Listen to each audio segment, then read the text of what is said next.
as you all may remember. So this is the gist of the Gospel of John, the outcome. A volitional human sacrifice that's somehow a gift to a person. Now, it's incidentally, the Commonwealth will define a bisexual as it's better that one of us call ourselves an it or a thing. A bisexual is part of a community. Means terror often sets in when one lives alone.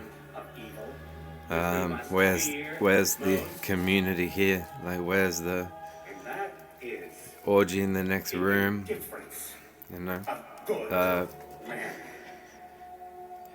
And so this talk, this Johannian talk is like, well, his spirit will just pass through you. So you have on the one hand, Who are they? Commonwealth endorsed claims that I'll be with you in a sec. The Commonwealth endorsing this story of a murder-suicide being redressed as a volitional human sacrifice that died for your sins, the world's sins, and just passes through you. Can mean lots of dangerous things. Can mean a bisexual can go to a hospital and be mistreated because, and this has been the debate where change is very much desired. Is that an individual bisexual is recognized as a natural occurrence. Your church endorsed wedding ceremonies are human inventions. Your every discovery is a human invention. Every aspect of policy is a human invention.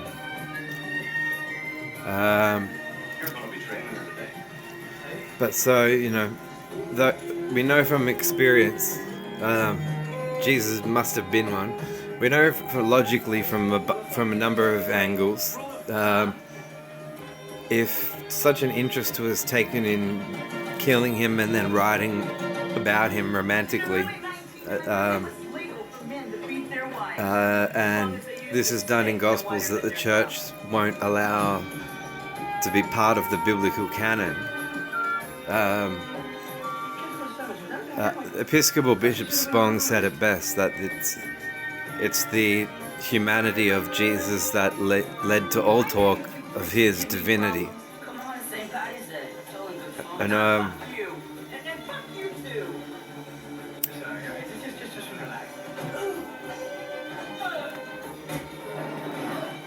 so those who are accustomed to going to church every week and going, I feel Jesus passing through me, they're essentially applying a metric to their own brains, where this death here in John, which is a cover of Matthew and Luke combined, which are a cover of Mark, and Mark's is a wrongful accostation leading to a murder-suicide. Because if the procession to the crucifixion from this standpoint, are you the king of the Jews? A wrong question on many fronts. Unless Jesus had some sort of membership in a monarch kingdom at the time, which we certainly know he didn't. Jesus must have thought that the question was in no way going to be legally binding sufficient that he be executed. And he replies, well, he said it, but they go and execute him anyway. So they're murder-suicide. So you've got every Christian worshipping in denial. They're grabbing for the Gospel of John, and it's promissory claims that he died for you. that he flew upwards into heaven on a flat Earth, like that John Denver song. They were flying for me. They were flying for everyone. It's a bit like that with Johannian lovers of the Jesus story. If they love his death as a gift to them heaps, then, and they're in any profession where they deal with a bisexual, they're going to be excited in every way by the suffering of the bisexual.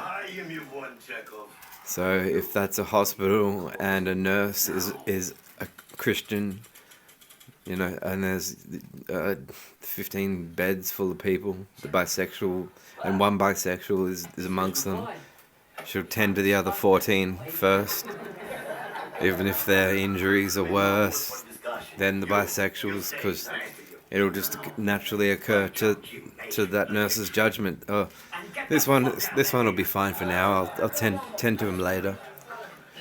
You know he's got to look exempt, right? You don't have to be hard asses, do you? Yeah, it's St. Patrick's Day. Everyone's Irish today. Police, and I've already explained that I'm contesting the Australian Federal Police in the courts because they've been indecently pursuing me and have performed everything from violent assaults to numerous cuppings of, like, because I didn't have a loincloth on, they had to play ball fondlers. So these two guys are kicking each other, right? So look, this is not even.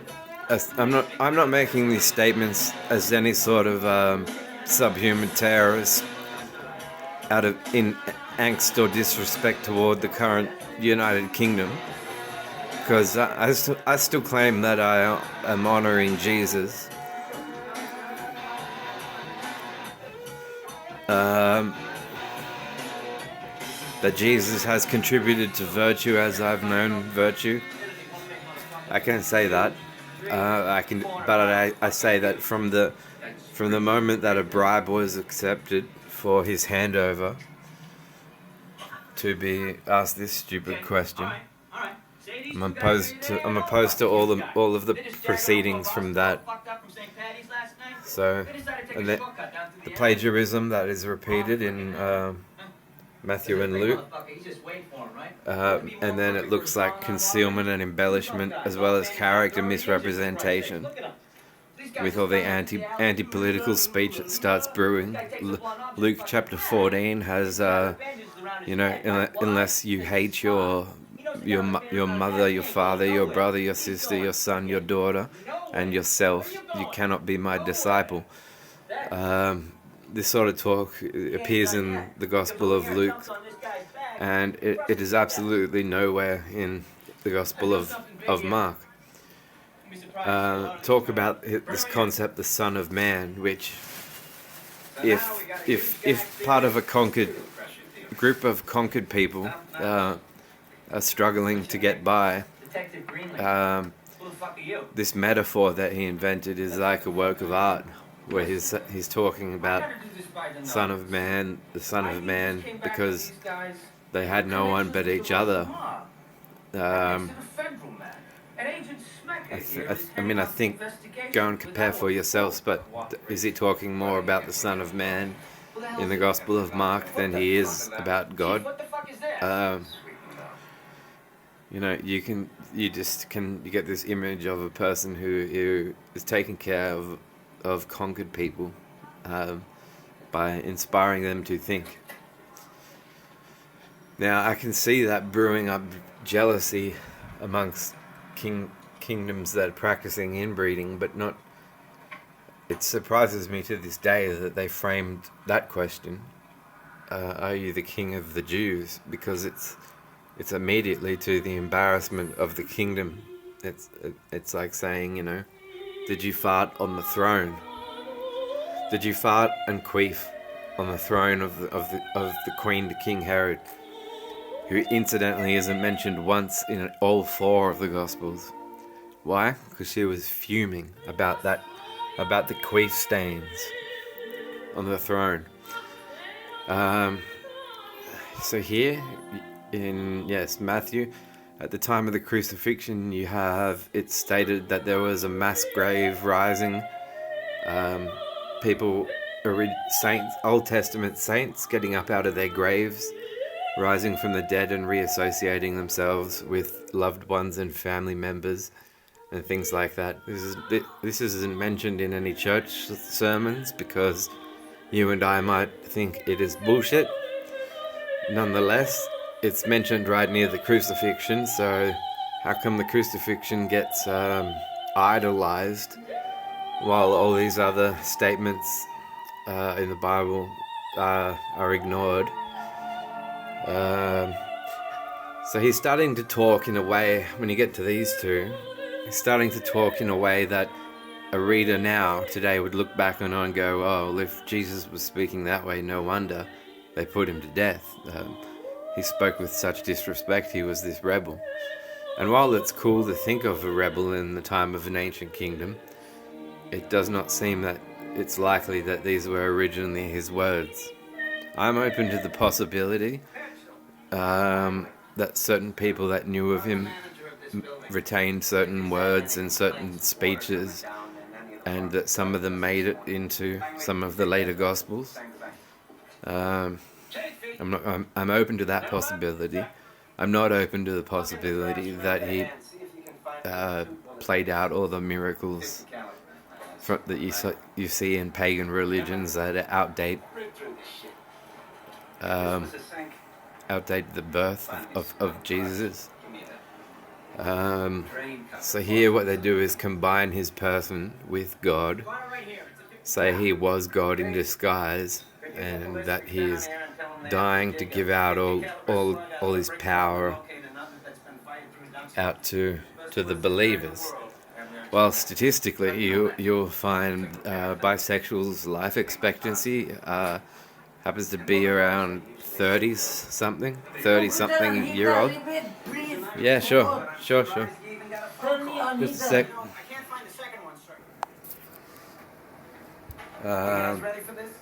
You look up health statistics for the bisexual community, and it'll say things like nervous breakdowns, depression, suicidal thoughts. All these written almost in the same way that you might find a write-up for, like, the house number 45 on whatever street has a family that suffer from Down syndrome. It's in their genes. And the way the bisexual community is addressed, it's written as if all bisexuals grew up in the same house. In terms of all these illnesses. Now, that it's people who believe in all of these things or are trying to. I understand that they can only ever be in a position where they're trying to get their faith together, they will say. And they never will. It's more than mission impossible. It just can't be done. It can't be done that you take this question here and say that it resulted in a voluntary human sacrifice here, where he's giving out his energy. Conversely, it means the religious right are trying to sap the energy out of the bisexual rights movement now. Or else they would redact that Jesus loved everyone. They'd redact it. The church would officially redact it. They would officially draw some line of distinction between Jesus, this wrongfully accosted, because in the Christian's mind, they'll be looking at why don't I make this out of you, like have you for breakfast, put your story on the media, whatever they translate died for you and gift into human sacrifice. They'll be wondering, why can't I do that, when really, like, they should be addressing why it was wrong that they thought about this. Wrongful accostments, wrong questions, and not listening when you talk. I mean, I've heard this. I've had enough of this babble from the owners of this chemist going, "Oh, watches this movie that's about lying. Each time someone believes what I say, I become a lie. Have you considered you spend 12 for every word that you've said to me, you've said 12 times more of babble and gossip that's against me, and an insult to me, but behind my back to others. So that by the time I speak, I'm already too outnumbered by the gossip I haven't heard but can sense. So it's a struggle to feel genuine when you're amongst a bunch of capital chemist cunts that say the worst about you behind your back.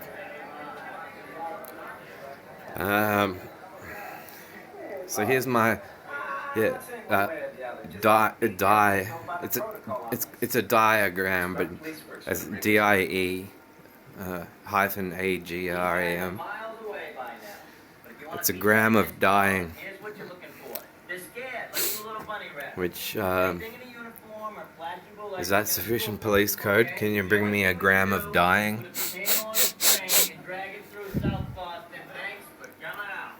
These guys are really hard to work with.